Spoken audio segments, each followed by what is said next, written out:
На странице 43 повторяем множественное число и его окончание, а также читаем предложение и диалог. Смотрим на рисунок, что нарисовано. Во-первых, бу олмағаш, Гали, кеже. Гали су себе. Гали поливает водой.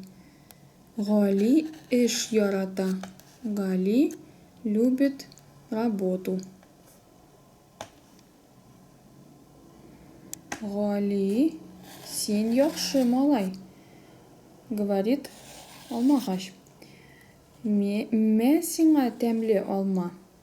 Рәхмәт алмағаш, мин алма яратам. Гали, ты хороший мальчик. На тебе вкусное яблоко. Спасибо, яблоня. Я люблю яблоко. Дальше окончание множественного числа. Их всего 4.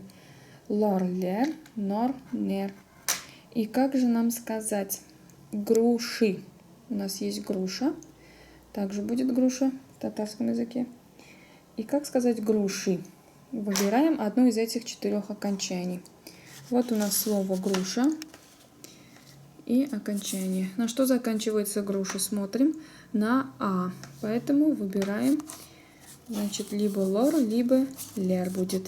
Так как слово твердое, значит лар. Получится груша, лар.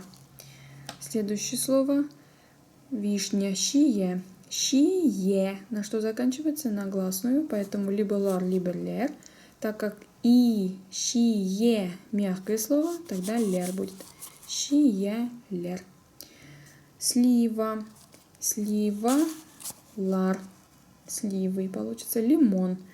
Лимон. На не заканчивается, поэтому н или нар или нер.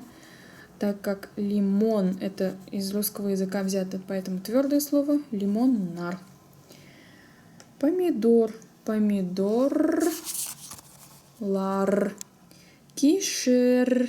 Кишер, лер. Жилек. Жилек, лер. Кыяр. Кыяр, лар. Так как слово твердое. И вот таким образом мы составляем слова во множественном числе.